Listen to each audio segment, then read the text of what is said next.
BA part first Sanskrit प्रथम प्रश्न पत्र कांति चंद्र भट्टाचार्य रचित काव्य दीपिका अष्टम शिखा डॉक्टर मनीषा गोदारा साचार्य संस्कृत राजकीय बांगड़ महाविद्यालय डीडवाना। काव्य शोभाकरान धर्मान अलंकारान प्रचक्ष्यते ते च द्विविध शब्दगता अर्थगताश्च।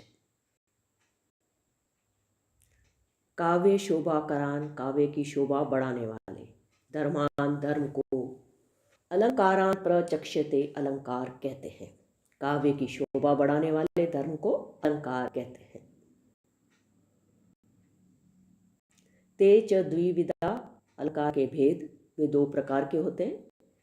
शब्दगता अर्थगताश्च, एक शब्दगत और दूसरा अर्थगत। काव्य की शोभा बढ़ाने वाले धर्म को अलंकार कहते हैं। अलंकार के दो भेद होते हैं, एक शब्दगत और दूसरा अर्थगत।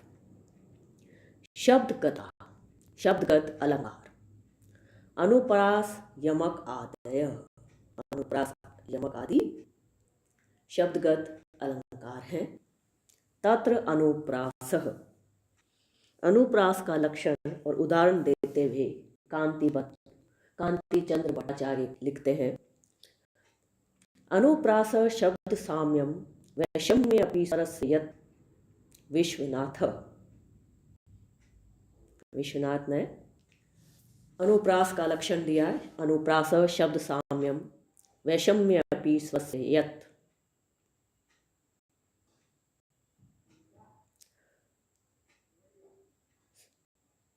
वैषम्य अपि स्वरस्य, स्वरों की विषमता रहने पर भी शब्द साम्यम, शब्द की समानता को अनुप्रास कहते हैं। स्वरों की विषमता रहने पर भी शब्द की समानता को अनुप्रास कहते हैं। स्वरों के विसदृश अर्थात असमान होने पर भी व्यंजन मात्र की समानता अनुप्रास है। स्वरों के असमान होने पर भी व्यंजन मात्र की समानता अनुप्रास है। वह रसानुगत वर्णों का प्रकर्ष पूर्वक न्यास अनुप्रास शब्दार्थ है। अनुप्रास का अर्थ है रसानुगत वर्णों का प्रकर्ष पूर्वक न्यास। अनुप्रास अलंकार का उदाहरण, लता कुंजम कुंजन मधवद अली पुंजम चपलयन मालिंगन अंगम द्रुतरम मनंगम प्रवलयन मरुमंदम मंदम दलितम अरविंदम तरलयन रजो वृंदम विंदन कीर्ति मकरंदम दिशि दिशि।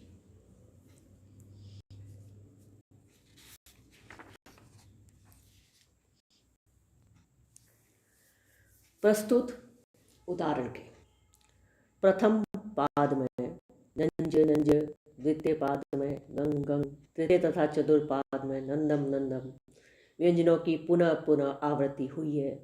स्वरों की विषमता होने पर भी व्यंजन मात्र की समानता को अनुप्रास कहते हैं।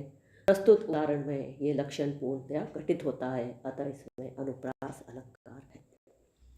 यमक अलंकार, सति अर्थे पृथक अर्थाया स्वर व्यंजन समहरे क्रमेण तेनेवावृत्ति यमकम विनिकत्यते।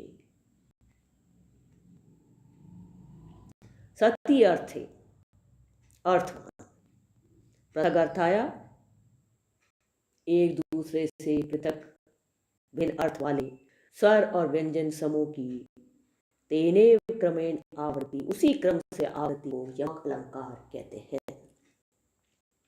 अर्थवान अर्थात सार्थक तथा परस्पर भिन्न अर्थक स्वर व्यंजन समूह की उसी क्रम से आवृत्ति को यमक कहते हैं। इस यमक नामक अलंकार में दोनों वर्ण समूह को कहीं सार्थक कहीं निरर्थक, कहीं एक देश को सार्थक और कहीं दूसरे को निरर्थक माना गया है। इसलिए सति अर्थे यह का है, उसी क्रम से दमो मोदः इसे यमक नहीं कहेंगे। यह पद वृत्ति पादादि वृत्ति भेद से अनेक प्रकार का होता है। उदाहरण, नव पलाश पलाश वनम पुर स्फुट पराग परागत पंकजम मृदु लतान लतान तम लोक्यत ससुरभिम सुरभिम सुमनो हरे।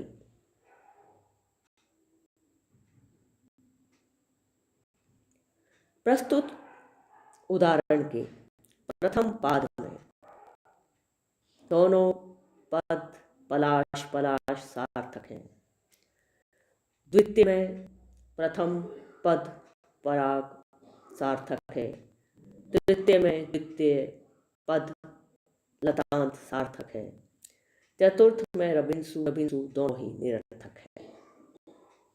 अतः प्रस्तुत उदाहरण में यमक अलंकार है। प्रथम पाद में दोनों, द्वितीय में प्रथम पद, तृतीय में द्वितीय पद सार्थक है। चतुर्थ में रबिंसु रबिंसु दोनों ही निरर्थक हैं।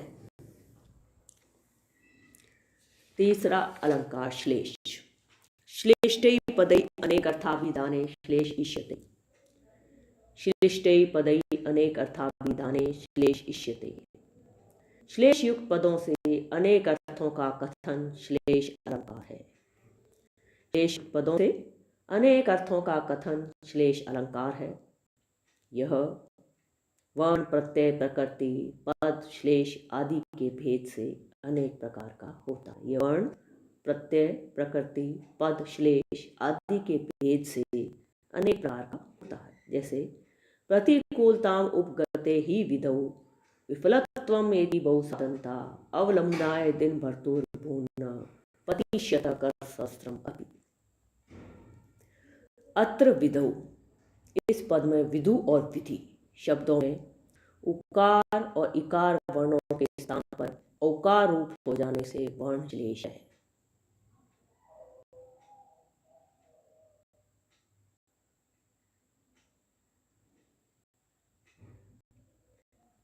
विदु का अर्थ है चंद्रमा और विधि का अर्थ है विधाता। कर शस्त्र पद के पद का हस्त्र और किरण रूप अर्थ है, अतः प्रकृति श्लेष भी है। कर शस्त्र पद के कर पद का हस्त और किरण रूप अर्थ है, अतः प्रकृति श्लेष भी है। प्रस्तुत उदाहरण में विधौ इस पद में विदु और विधि शब्दों में उकार और इकार वर्णों के स्थान में औकार रूप हो जाने से वर्ण श्लेष है। कर शस्त्र पद के कर पद का हस्त और किरण अर्थ है, अतः प्रकृति श्लेष भी है। दूसरा उदाहरण ततु काट स्वर पात्रम भूषित निशेष परिजनम देव विलसत करेनु गौरम संप्रति समम आव्यो सदनम। हे देवे महाराज, पुष्ट स्वर्ण स्वर्ण के पात्र भूषण से भूषित समस्त परिजन शोभायमान हस्ती समूह से व्याप्त आपका ये सदन ग्रह बच्चों के 8 स्वर का पात्र भूमि पर सोने वाले सकल परिजन सैकड़ों बिल के रेणु से युक्त मेरे ग्रह के समान है, अतः मेरा और आपका ग्रह समान है, अर्थात दोनों की उपमा एक सी है। इस उदाहरण में प्रथुकार स्वर पात्रम आदि पदों में ही श्लेष है, अतः पद श्लेष का उदाहरण है।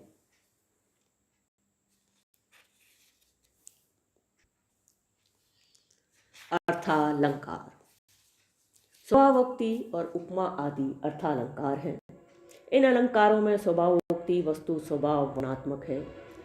प्रकरण प्राप्त वस्तुओं की स्वाभाविकता का वर्णन उस वस्तु को प्रत्यक्ष सा कर देता है और सहृदयों के हृदय को अत्यंत आकृष्ट करता है, अतएव अत्यंत चमत्कारी होता है, अतः उसे ही सर्वप्रथम कहा जा रहा है। स्वभावोक्ति अतिशय चमत्कार के साथ वस्तुओं का यथावत वर्णन स्वभावोक्ति अलंकार कहा जाता है। यथावत वस्तु वर्णन स्वभावोक्ति। अतिशय चमत्कार के साथ वस्तुओं का यथावत वर्णन स्वभावोक्ति अलंकार कहा जाता है। यथावत वस्तु वर्णन स्वभावोक्ति उच्यते।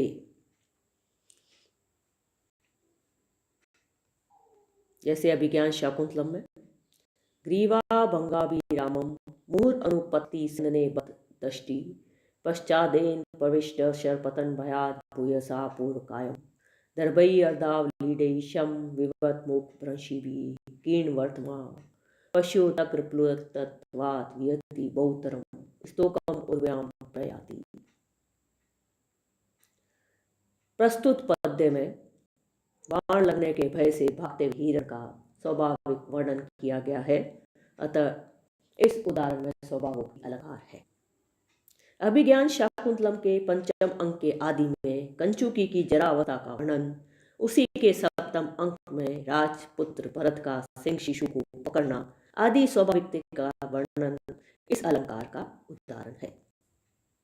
अतिशय चमत्कार के साथ वस्तुओं का यथावत वर्णन करना स्वभावोक्ति अलंकार है। उपमा, प्रस्फुटम सुंदरम साम्यम उपमा इति अभिधीयते। उपमा स्पष्ट और सुंदर समता को कहते हैं। उपमा स्पष्ट और सुंदर समता समानता को कहते हैं। प्रस्फुट यह पद रूपक आदि में गम्य साम्य के भेद के लिए है, अर्थात प्रतीयमान साम्य जहाँ हो वह रूपक और प्रस्फुट अर्थात स्पष्ट साम्य जहाँ हो वह उपमा होती है। सुंदर व चित्तजनक, अतएव गौरी गवय इस वाक्य में उपमा अलंकार नहीं है, क्योंकि गौरी गवय की समानता व चित्तजन का नहीं है। साम्य सादृश्य समानता। साम्य तीन प्रकार का होता है, क्रियागत, गुणगत और उभयगत। क्रम से उदाहरण, क्रियागत साम्य जैसे शना प्रबोधम आयाति, लंघ्यते तमसा पुनः निर्वास्यत प्रदीपस्य शिखेव जरतो मति। इस वाक्य में आयाति और लंघ्यते इन दोनों क्रियाओं का उपमेय और उपमान दोनों में समानता है, अतः क्रियागत समानता का यह उदाहरण है।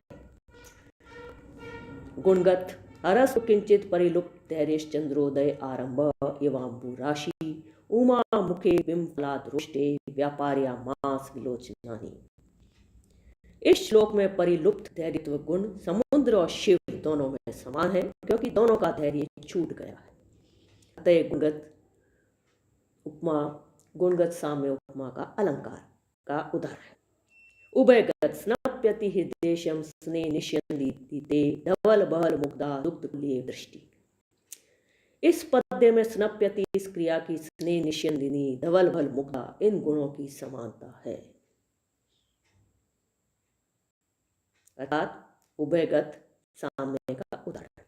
प्रस्तुत पद्य में स्नप्यति इस क्रिया की और स्ने निष्यन्दिनी धवल बहल मुग्धा इन गुणों की समानता है, अतः यह उभयगत समानता का उदाहरण है। मालोपमा, मालोपमा यद एकस्य उपमानं बहु दृश्यते। प्रभा महत्या शिखे दीप त्रिमार्गेव त्रिदिवस्य मार्ग संस्कार वक्तेव गिरा मनीषी तया स पूतश्च विभूषितश्च।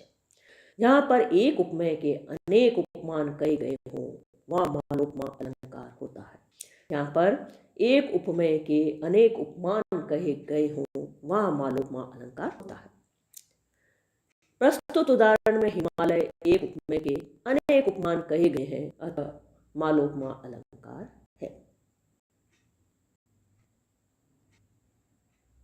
जहाँ पर एक उपमेय के अनेक उपमान कहे गए हों वहाँ मालोपमा अलंकार होता है। यहाँ हिमालय एक उपमेय के अनेक उपमान कहे गए हैं, अतः मालोपमा अलंकार है।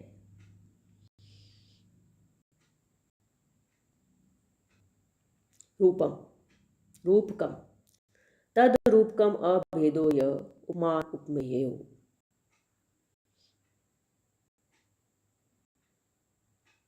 उपमान और उपमेय में अभेद की प्रतीति को रूपक कहते हैं। उपमान और उपमेय में अभेद की प्रतीति को रूपक कहते हैं। पर्याप्त पुष्प स्तवक स्तनाभ्य स्फुरत प्रवालोष्ट मनोहराभ्य लता वधुभ्य तर्वो अपि अवापो विनम्र शाखा भुज बंधनानि। कुमार संभव। उपमान चंद्रमा आदि, उपमेय मुख, जिनकी विभिन्न रूपता प्रसिद्ध है। ऐसे उपमान और उपमेय का साम्य बनाने के लिए कल्पित अभेद आरोप को रूपक कहते हैं। इस कल्पना में लताओं में वधु की, पुष्प स्तबकों में स्तन आदि का अभेद आरोप किया गया है, अर्थात उपमान उपमेय लता और वधु का, प्रवाल और ओष्ठ का, पुष्प स्तबक और पुष्प स्तबक अर्थात फूलों का गुच्छा, पुष्प स्तबक और स्तन का अभेद आरोप ही रूपक है, अतः प्रस्तुत उदाहरण रूपक अलंकार है।